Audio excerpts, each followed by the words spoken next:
اعوذ باللہ من الشیطان الرجیم بسم اللہ الرحمن الرحیم اللہم صلی علی سیدنا محمد النبی الامی وعلی آلہ وسلم تسلیما۔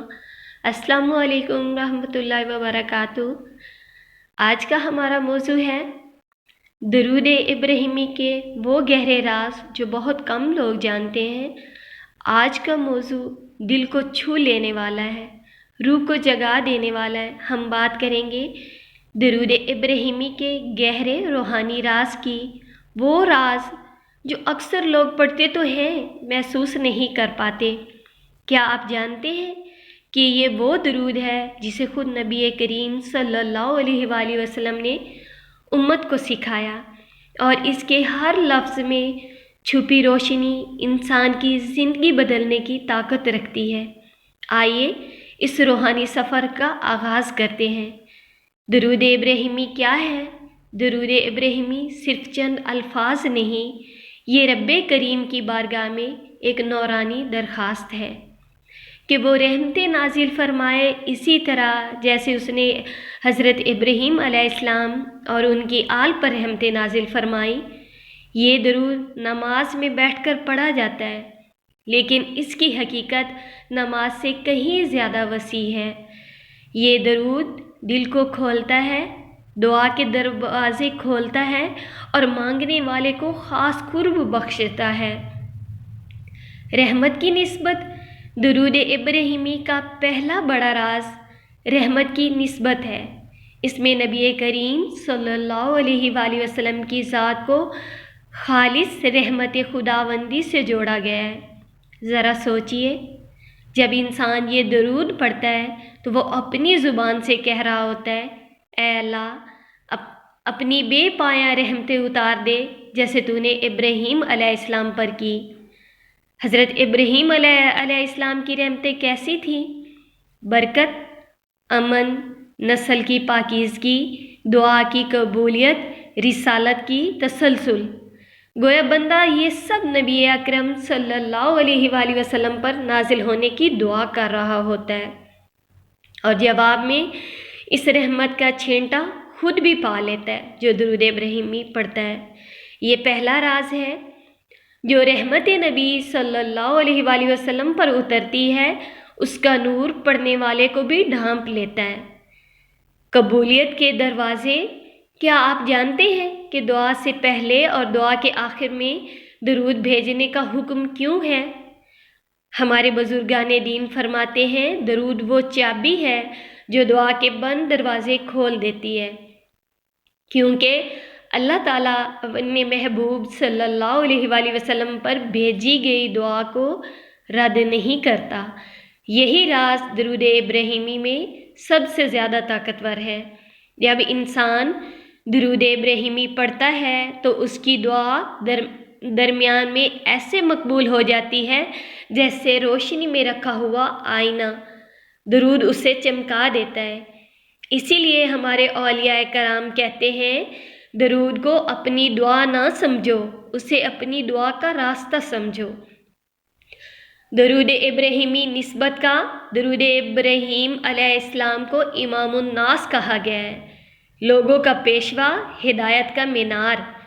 درود ابراہیمی میں جب ہم ان کا ذکر کرتے ہیں تو ایک حیرت انگیز روحانی اثر ظاہر ہوتا ہے، روح میں استقامت پیدا ہوتی ہے۔ حضرت ابراہیم علیہ السلام کی پوری زندگی استقامت، یقین اور توکل کی علامت ہے۔ آپ دیکھیں، نمرود کی آگ ہو، بیٹے کی قربانی ہو، بے آب ہو گیا وادی ہو، ہر جگہ ہمیں استقامت نظر آتی ہے۔ درود ابراہیمی پڑھنے والا انسان رفتہ رفتہ اسی استقامت کے فیضان سے مضبوط ہو جاتا ہے۔ اس کا دل گھبراتا نہیں، ٹوٹتا نہیں، کمزور نہیں پڑتا۔ یہ وہ راز ہے جو بہت کم لوگ جانتے ہیں۔ درود ابراہیمی صرف رحمت نہیں دیتا، ہمت بھی دیتا ہے۔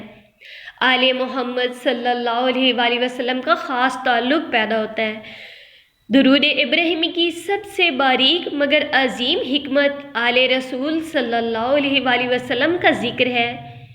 کما صلیت علی آل ابراہیم اللہم صلی علی محمد وعلی آل محمد۔ یہ بات جان لیں کہ جب کسی نبی کی آل پر دعا کی جائے تو وہ دعا صرف خاندان تک محدود نہیں رہتی، وہ پوری امت تک پھیل جاتی ہے۔ امت محمدیہ کا فیض اسی درود کی برکت سے جاری ہے، یعنی درود پڑھنے والا دراصل پوری امت مسلمہ کے لیے خیر کی چادر بنتا ہے اور بدلے میں اللہ اسے اپنی رحمت کے سمندر سے عطا کرتا ہے۔ یہ راز بھی کم لوگ سمجھتے ہیں کہ آل محمد صلی اللہ علیہ وآلہ وسلم پر درود بھیجنا دراصل اپنی نسلوں کے لیے برکت مانگنا ہے۔ روحانی صفائی اور نور۔ ہمارے اولیاء کرام کہتے ہیں درود ابراہیمی دل کا سب سے طاقتور اثر ہے۔ اس کا نور دل کے زنگ کو ایسے صاف کرتا ہے جیسے بارش دھول کو۔ انسان جب اسے مسلسل پڑھتا ہے تو دل میں عجیب سکون پیدا ہوتا ہے، غصہ کم ہوتا ہے اور نیتیں پاک ہوتی ہیں۔ اصل چیز ہماری نیت ہے، عملوں کا دار و مدار نیتوں پر ہوتا ہے۔ اور سب سے خاص بات، دل میں محبت رسول صلی اللہ علیہ وآلہ وسلم بڑھتی ہے۔ محبت رسول صلی اللہ علیہ وآلہ وسلم بڑھ جائے تو انسان کی پوری زندگی کا زاویہ بدل جاتا ہے۔ یہ راز دنیاوی فائدہ نہیں، یہ وہ نور ہے جو انسان کو آخرت میں بھی سائے کی طرح ساتھ دیتا ہے۔ درود ابراہیمی کا جو اثر ہے، ایک بزرگ فرماتے ہیں جس دل میں درود ابراہیمی کے چراغ جل جائیں وہاں مایوسی کا اندھیرا ٹھہر نہیں سکتا۔ کیوں؟ کیونکہ درود اس دل کو اللہ کے محبوب صلی اللہ علیہ وآلہ وسلم سے جوڑ دیتا ہے اور محبوب کی نسبت کبھی خالی نہیں جاتی۔ اگر آپ کسی پریشانی میں ہیں، دل اداس ہے، رزق تنگ ہے، حاجت پوری نہیں ہو رہی، ذہن بے چین ہے، ایک ہفتہ درود ابراہیمی کو اپنا ساتھی بنا کر دیکھیں۔ دل میں جیسے کوئی کھڑکی کھل جائے گی، سکون، رحمت، برکت سب کچھ ملے گا، آپ کی ہر حاجت پوری ہوگی۔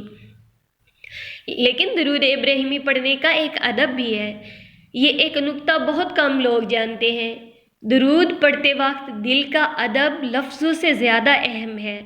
اگر دل میں احترام ہو، عاجزی ہو، نیت ہو تو چند دن درود بھی سمندر بن جاتا ہے، اور اگر دل بے توجہی میں پڑھا جائے تو 1000 بار درود پڑھنے کا اثر بھی کم ہو جاتا ہے۔ اگر آپ توجہ اور دھیان اور یکسوئی کے ساتھ درود پاک 10 بار بھی پڑھیں گے نا، اور بے دھیانی میں آپ کا 1000 بار درود پاک پڑھا کم پڑ جائے گا، جو آپ نے 10 بار درود ابراہیمی توجہ سے پڑھا ہوگا وہ اس پر بھاری ہوگا۔ بزرگان دین نے فرمایا درود زبان سے نہیں، دل کی آرزو سے پڑھا جاتا ہے۔ درود ابراہیمی محض ایک عمل نہیں، یہ ایک دروازہ ہے رحمت کی طرف، نور کی طرف، ہمت کی طرف، اور سب سے بڑھ کر محبوب کریم صلی اللہ علیہ وآلہ وسلم کی قربت کی طرف۔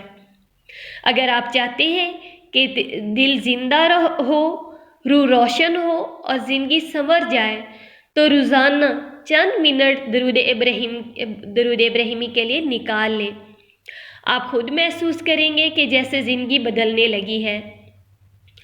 درود ابراہیمی کی کثرت کریں۔ آپ سب پر اللہ پاک کی رحمتیں اور برکتیں ہوں اور سلامتی ہو۔ اللہ تعالیٰ آپ سب کو اپنی حفظ و امان میں رکھے۔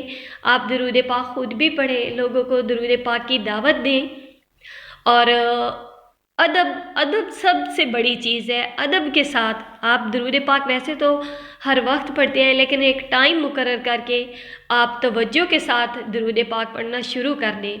یقین مانیں کوئی پریشانی آپ کی زندگی میں نہیں رہے گی، کوئی حاجت ایسی نہیں ہے جو آپ کی پوری نہیں ہوگی۔ اگر کچھ دیر سویر ہو رہی ہے تو وہ اللہ تعالیٰ کی حکمت ہے، لیکن وہ ملے گا ضرور۔ یہ میں یقین سے کہتی ہوں کہ وہ ملے گا، جو آپ مانگ رہے ہیں وہ انشاءاللہ ملے گا۔ بس یقین کے ساتھ اور ادب کے ساتھ درود پاک پڑھتے رہیں۔